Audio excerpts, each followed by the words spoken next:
Hello guys, this is Sumit. I welcome you all to the rank secure IAS academy. आज हम discuss करने वाले हैं चैप्टर 9 इंडस्ट्री एंड इंफ्रास्ट्रक्चर का part 3।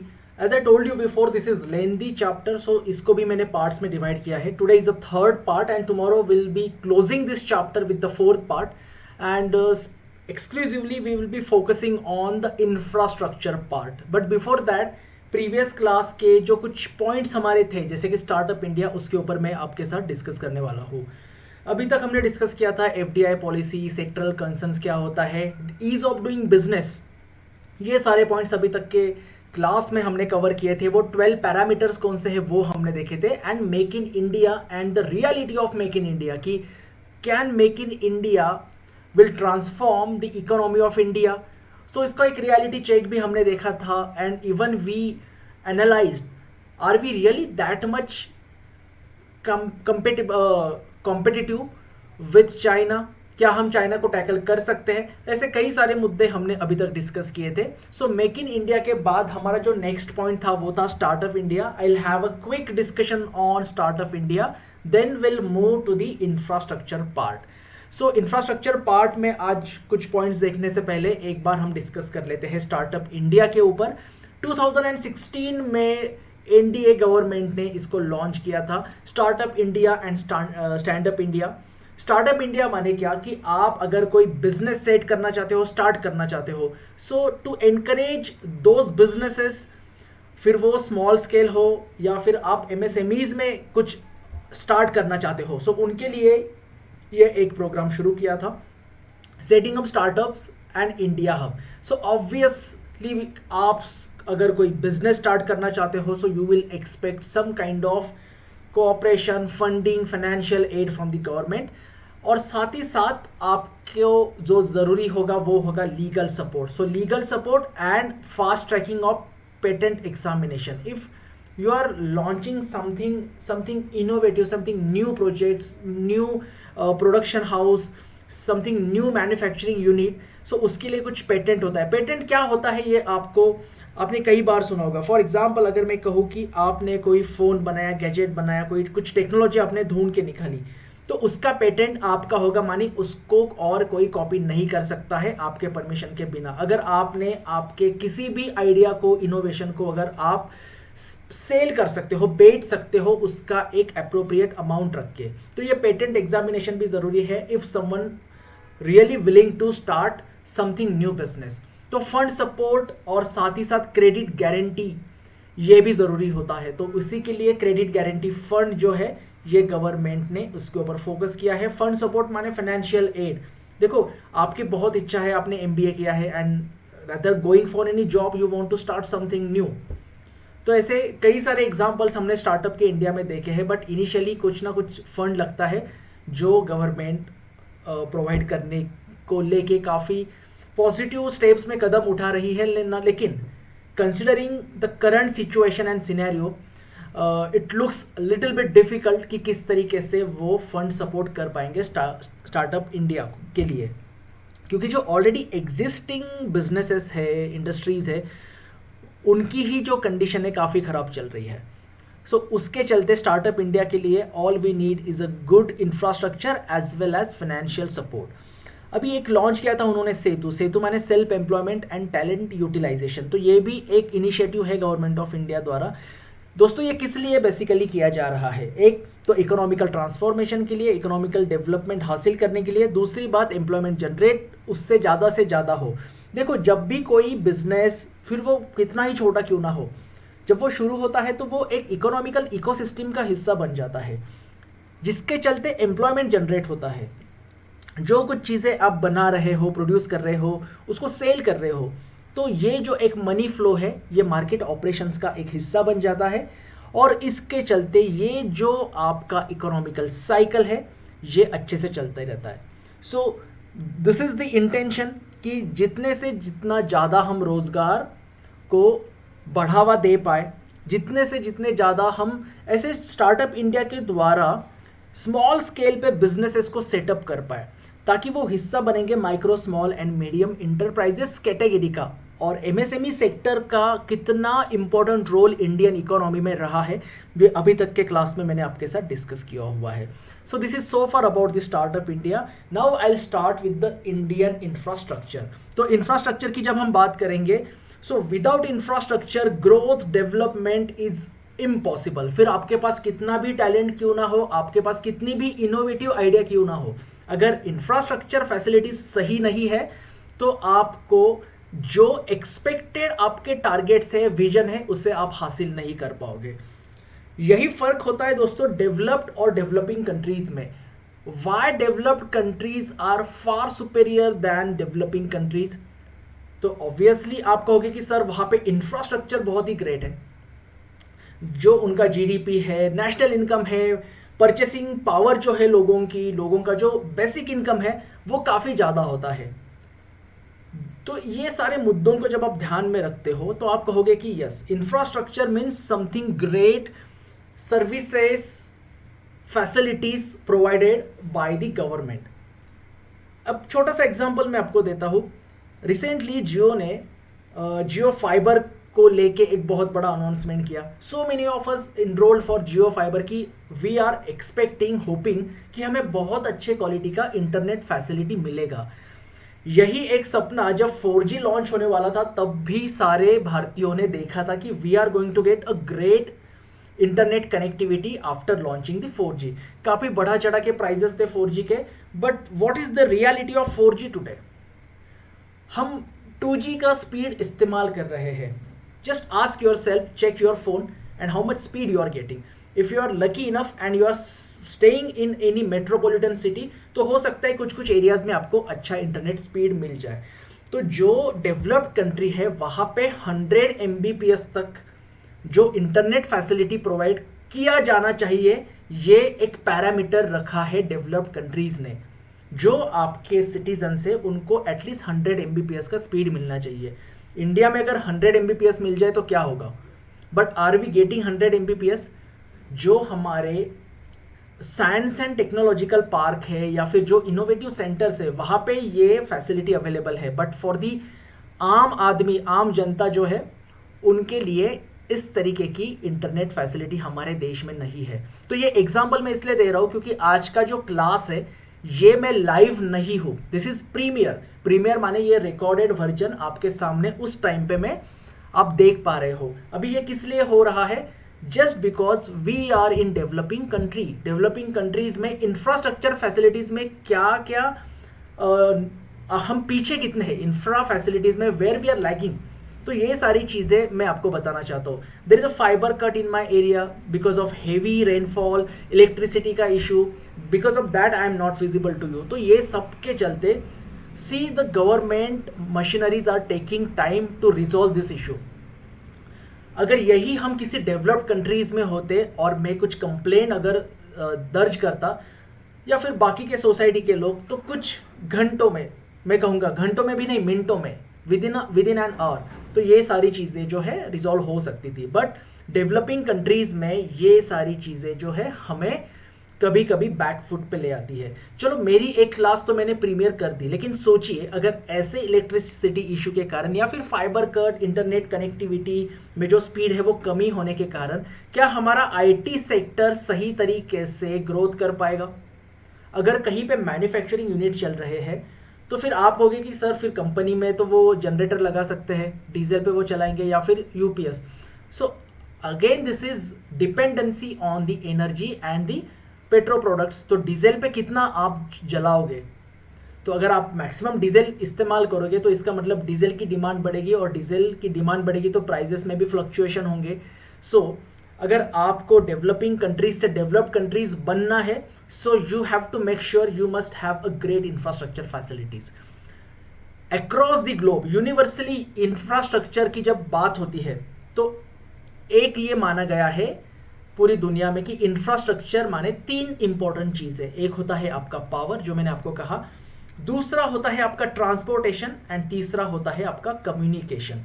तो अगर ये 3 चीजों में अगर आप बहुत सही तरीके से सेवाएं दे रहे हो, इसका मतलब you have a great infrastructure.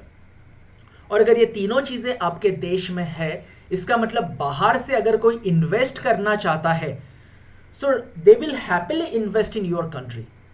Now why China and other countries compared to India, अगर हम सोचते हैं तो डेफिनेटली इंडिया से ज़्यादा ऑप्ट करेंगे या फिर चूज करेंगे चाइना को बाकी के डेवलप्ड कंट्रीज, क्योंकि उनका power, transportation and communication they are far far better than us.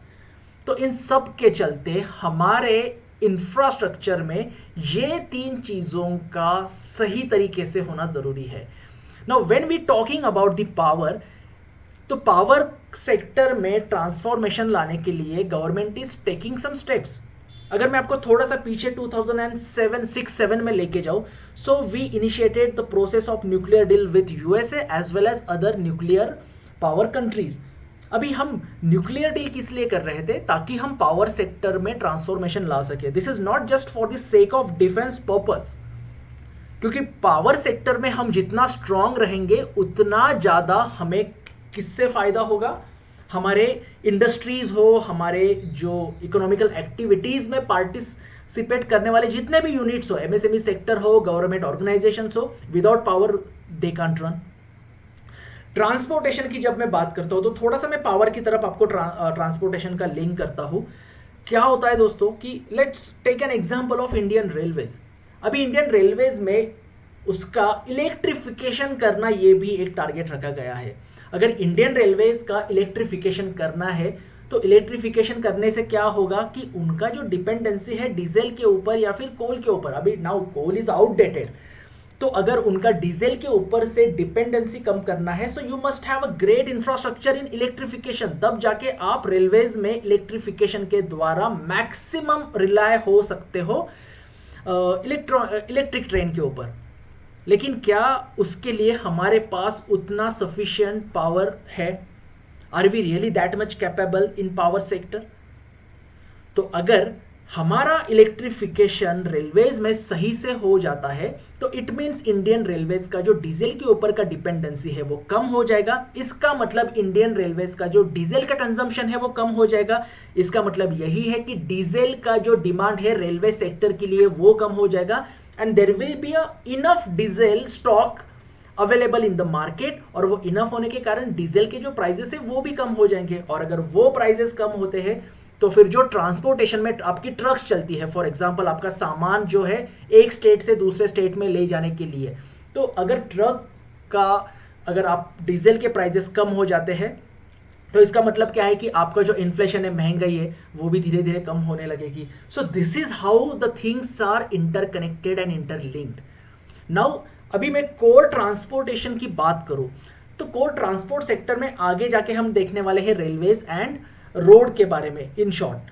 But transportation की जब मैं बात करता हूं तो रोड, रेलवेज, इसमें हमारा जो नेटवर्क है वो स्ट्रांग होना चाहिए. अभी वो स्ट्रांग होना जरूरी क्यों है? आप जिस किसी विलेज में रहते हो या फिर आप मेट्रोपॉलिटन सिटीज में रहते हो, कई सारे आपने ये अभी तक you must have visited any metropolitan cities also as well as आपने किसी विलेज में भी आपने विजिट किया होगा. Can you find the difference between the road connectivity? इतने फिनिश्ड रोड आपको नहीं मिलेंगे. तो अगर आपका रोड कनेक्टिविटी ही सही नहीं है, आपके रोड खराब है बहुत, तो इसका मतलब क्या है कि आपका डीजल पेट्रोल कंजम्पशन ज़्यादा होगा. और अगर डीजल पेट्रोल कंजम्पशन ज़्यादा हो रहा है, इसका मतलब डीजल पेट्रोल की जो हमारी रिक्वायरमेंट है वो बढ़ती जाएगी. और रिक्वायरमेंट बढ़ती जाएगी, कंजम्पशन ज़्यादा होगा, तो डिमांड एंड सप्लाई के कारण प्राइजेस में फ्लक्चुएशन कैसे होते हैं आप तो जानते हो. तो आपके पास फिनिश्ड रोड कनेक्टिविटी होनी चाहिए. रेल कनेक्टिविटी आपके पास बहुत अच्छी होनी चाहिए. जैसे रेल के लिए इलेक्ट्रिफिकेशन का आपने टारगेट रखा है, वैसे रोड के लिए भी आपका रोड इंफ्रास्ट्रक्चर सही होना चाहिए. साथ ही साथ जो आपका टोल है तो उसको लेके भी सरकार ने कुछ सजग कदम उठा के उसके चार्जेस अगर कुछ कम करती है तो उससे भी क्या फ़ायदा होगा? It will positively affect your inflation. क्यों? क्योंकि अगर आपका ट्रांसपोर्टेशन का खर्चा अगर कम हो जाता है तो उससे क्या होगा? आपको फिनेंशियली आपके सेविंग्स हो सकते हैं. अभी मैं एक छोटा सा एग्जांपल आपको देता हूँ. अगर आप बैंगलोर में रहते हो या फिर आप पुणे में अगर कोई है यहाँ से, और अगर कोई दिल्ली में पहले से, तो जब मेट्रो का काम शुरू हुआ था तो आपको पता होगा कि मेट्रो में कितना ज़्यादा रोड पे ट्रैफिक जाम होना और ये सारी चीज़ें. सो आईआईटी बॉम्बे ने एक केस स्टडी मेंशन किया था। मैं ट्रांसपोर्टेशन का केस स्टडी आपको बता रहा हूं जो जीएस में मेंस का आंसर लिखते वक्त आपके काम में आएगा। आईआईटी बॉम्बे का केस स्टडी ये था दोस्तों, ध्यान से सुनना। अगर आप मेट्रो बनाना चाहते हो, मेट्रो रेल, ठीक है, तो उसके लिए अगर आप अंडरग्राउंड मेट्रो बनाते हो तो उसका जो खर्चा है वो बहुत ज़्यादा है। और अगर आप अबव ग्राउंड, माने जो रोड के ऊपर से ब्रिज बनता है, तो उसका खर्चा थोड़ा कम है। इसका खर्चा अबव द ग्राउंड, माने रोड के ऊपर जो ब्रिज बनता है उससे करीबन 70% ज़्यादा खर्चा अंडरग्राउंड रेलवे का होता है। Do you get the point? This is not the life, लेकिन कमेंट में कुछ भी डाउट है तो आप मुझे पूछ सकते हो, ठीक है। तो अगर अबव द ग्राउंड मेट्रो बनाना सस्ता है एंड बिलो द ग्राउंड माने अंडरग्राउंड मेट्रो बनाना करीबन 70% ज्यादा कॉस्टली है। सो बीइंग एन एडमिनिस्ट्रेटर और policy maker, which one you will opt? अगर आपको एक सेकेंड में डिसीजन लेना है तो आप कहोगे कि सर ऑब्वियसली मैं अबव द ग्राउंड मेट्रो बनाऊंगा, अंडरग्राउंड क्यों जाओ, 70% एक्स्ट्रा, 70% एक्स्ट्रा में क्यों पैसा खर्च करूं मेरा। लेकिन अगर आप एनालिस्ट हो, आप डिसीजन शांति से लेना चाहते हो, तो आप पूरा एनालिसिस करने के बाद आपको ये बात पता चलेगी, जो कि आईआईटी बॉम्बे के एक स्टडी ग्रुप ने उसको एक प्रेजेंटेशन में बताया था कि अगर 70% ये खर्चा ज़्यादा है, लेकिन फिर भी जो ओवरऑल हमारे कंट्री का जो प्रॉफिट है वो उसमें होगा, अबव द ग्राउंड में नहीं, क्योंकि इसमें हम पैसा तो बचा लेंगे, लेकिन ये पैसा बचाने के चलते जो ट्रैफिक जाम होगा, क्योंकि now I am facing this problem, जहां पे मेरा ऑफिस है वहां पे मेट्रो का काम चल रहा है। So every evening there is a heavy traffic. तो ये ट्रैफिक जाम में जो आपकी कार बाइक रुक रुक के चलती है इतने कम स्पीड में, और जितना ज़्यादा पेट्रोल कंजम्पशन होता है, तो ये पेट्रोल का खर्चा एडिशनल है। जो ये 30% जो, मतलब अगर ये 70% ज़्यादा है और अगर ये सस्ता है, तो इसमें ये पेट्रोल का खर्चा ऐड होगा। तो सोचिए हमारे जो मेट्रो सिटीज़ है, if I take an example of Pune, so there are maximum cars, maximum bikes in metro cities. तो इतने सारे कार बाइक्स का सोचिए कितना ज़्यादा पेट्रोल वेस्ट हो रहा है। इट मीन्स हम पेट्रोल की डिमांड कितनी ज़्यादा बढ़ जाएगी, गाड़ियों के एवरेज कम हो रहे हैं, तो ये पेट्रोल का खर्चा इसमें ऐड हो जाएगा।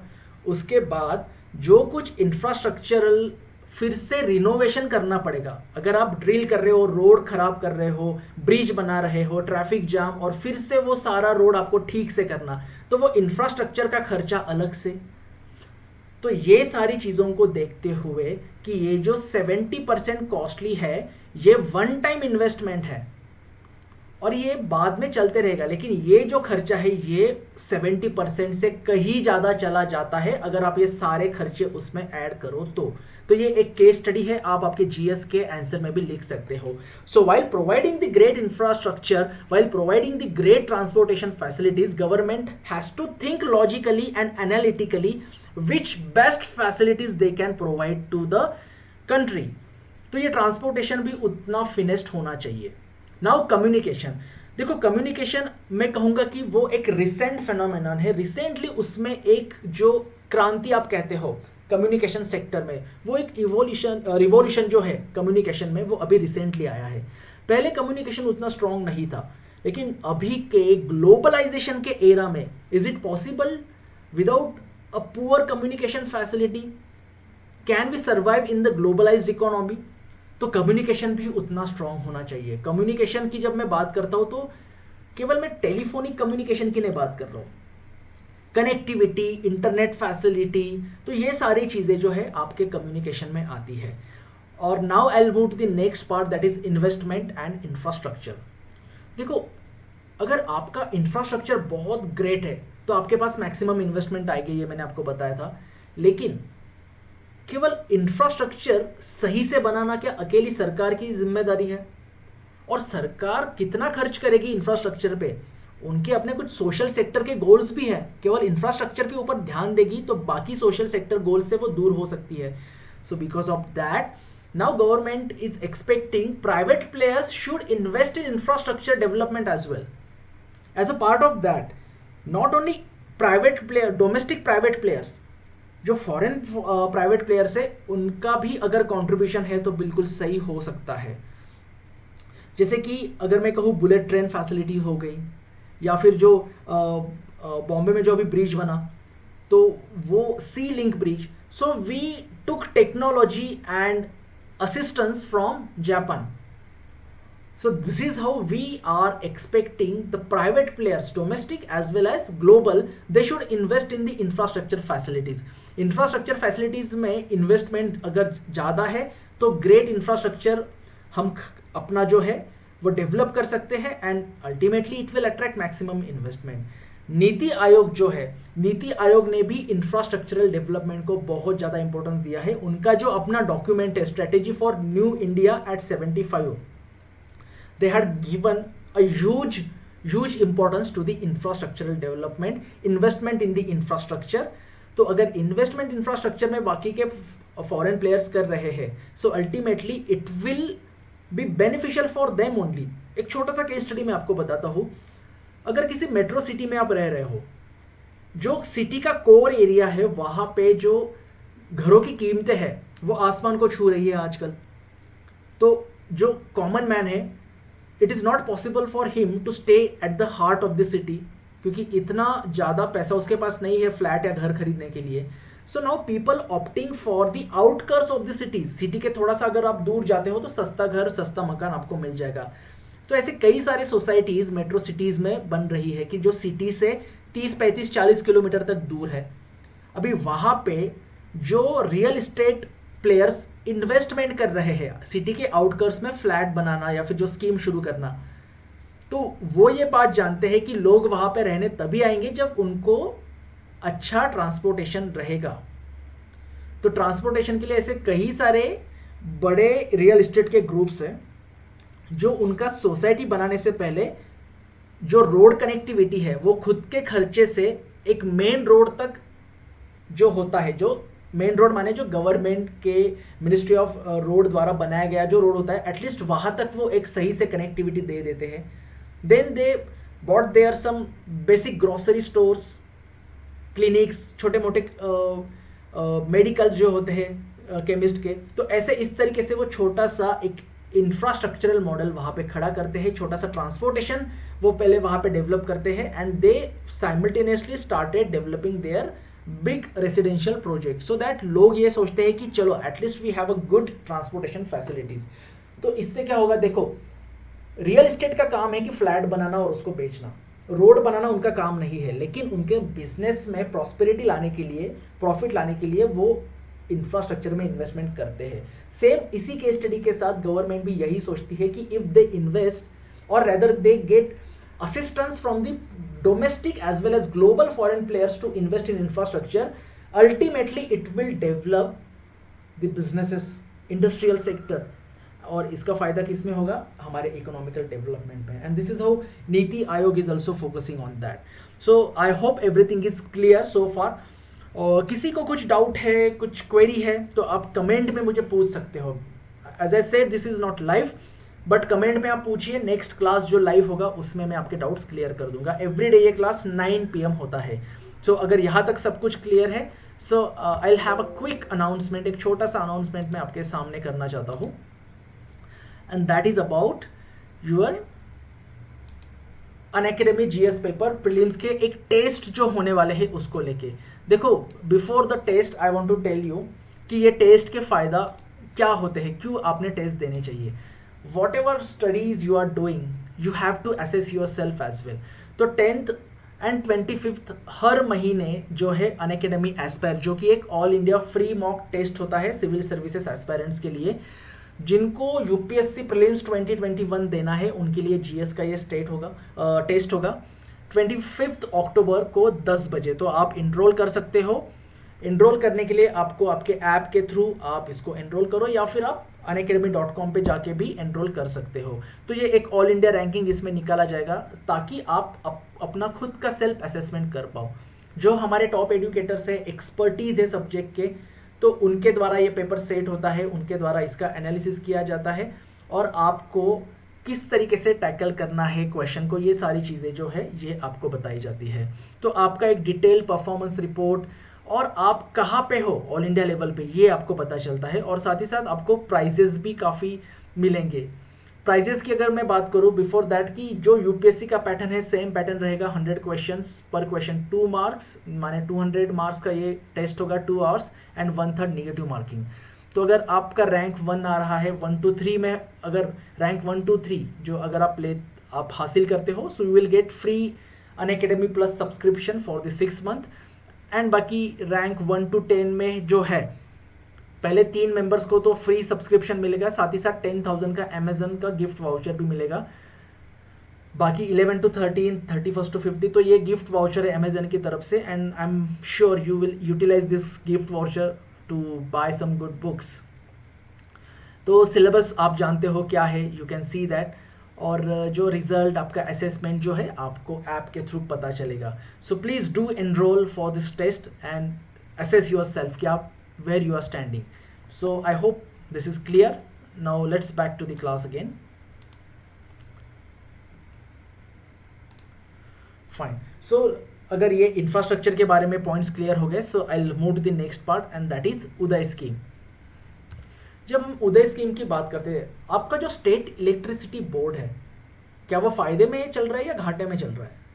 सो स्टेट इलेक्ट्रिसिटी बोर्ड की जब हम बात करते हैं, अभी बिहार इलेक्शन आ रहे हैं, बिहार इलेक्शन हो या फिर किसी भी स्टेट के इलेक्शन जब आते हैं, तो फार्मर्स को प्लीज करने के लिए कई बार ऐसा होता है कि जो आपका इलेक्ट्रिसिटी बिल है, अगर फार्मर्स का प्रोडक्शन ही सही से नहीं हो पा रहा है या फिर अगर उनको उतना इनकम उनका नहीं जनरेट हो रहा है, सो क्या होगा कि उनका वेव ऑफ हो जाएगा। किस चीज़ का वेव ऑफ होगा? कि जो कुछ भी उनका इलेक्ट्रिसिटी बिल है, तो अल्टीमेटली जो इलेक्ट्रिसिटी बोर्ड से उनके ऊपर एक फाइनेंशियल बर्डन होगा। तो उदय स्कीम इसके लिए है कि एक फाइनेंशियल हेल्प गवर्नमेंट की तरफ से या फिर जो कुछ कर्जे उनके ऊपर है उसको कम करने की कोशिश उदय स्कीम द्वारा की जाएगी। और साथ ही साथ इसमें क्या होगा, एक smart approach.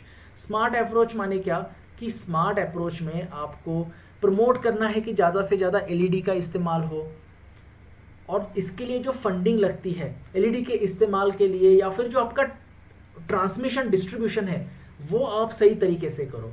Transmission and distribution के अगर सही ना होने के कारण लॉसेस जो है, इलेक्ट्रिसिटी लॉसेस, वो बहुत ज़्यादा हमारे देश में होते हैं, जो कि काफ़ी ज़्यादा है, और उसका एक एडिशनल बर्डन हमारे इलेक्ट्रिसिटी बोर्ड्स पे होता है।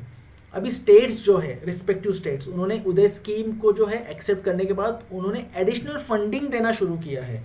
अभी एडिशनल फंडिंग जैसे कि दीनदयाल उपाध्याय ग्राम ज्योति योजना, उसके द्वारा फंडिंग मिलता है। Then integrated power development scheme, आपका पावर सेक्टर डेवलपमेंट फंड, तो इनके द्वारा उदय स्कीम जो है एग्जीक्यूट की जा रही है सही तरीके से। और जहाँ जहाँ पे वेवऑफ करना पड़ रहा है, जहाँ जहाँ पे नुकसान हो रहा है, तो वो आप कंपेंसेट करने की कोशिश कर रहे हैं। तो उदय स्कीम का सोल पर्पस यही है कि हमारे इंफ्रास्ट्रक्चर में जो पावर सेक्टर है, one of the 3 important sectors जो होते हैं इंफ्रा के, उसमें से एक है पावर, उसको स्ट्रॉन्ग करना। अभी ये जो दीनदयाल उपाध्याय ग्राम ज्योति योजना जो है, ये रूरल इलेक्ट्रिफिकेशन के लिए है। देखो, इलेक्ट्रिफिकेशन केवल अर्बन या फिर सिटीज में होके नहीं चलेगा, रूरल इंडिया में भी वो पहुंचना चाहिए, क्योंकि वहां पे अगर आपको ग्रास रूट लेवल तक डेवलपमेंट लेके जाना है, तो ऐसे कई सारे छोटे मोटे इंडस्ट्रीज और एमएसएमईज जो है, they are already established in the rural India as well. So Deendayal Gram Jyoti Yojana जो है, ये आपके रूरल इलेक्ट्रिफिकेशन के लिए है। अभी ये जो लॉसेस होते हैं ट्रांसमिशन और डिस्ट्रीब्यूशन में, तो इंडिया में अगर दुनिया की मैं बात करूँ तो one of the highest countries में से एक इंडिया है। अभी ये लॉसेस किसके कारण होते हैं?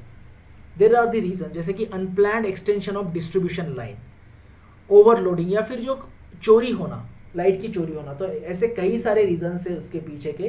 तो अगर हम लॉसेस को कंट्रोल कर ले, सोचिए हमारा कितना पैसा बचेगा। पैसे की बात छोड़िए, लेकिन पावर सेक्टर और कितना ज़्यादा स्ट्रांग हो सकता है।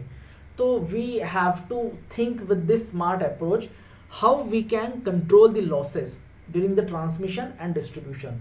तो ये unplanned extension of distribution lines, overloading, ये जो सारी चीज़ें हैं, इसके ऊपर हमें वर्कआउट करना ज़रूरी है।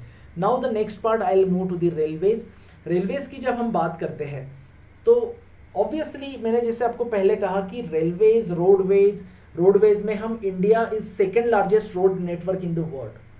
तो रोड नेटवर्क बहुत ज़्यादा है, लेकिन क्या वो रोड जो है उनकी हालत सही है या नहीं है, वो भी जानना ज़रूरी होता है यहाँ पे। अभी ट्रांसपोर्टेशन का और महंगाई का एक रिलेशन मैं आपको बता देता हूँ।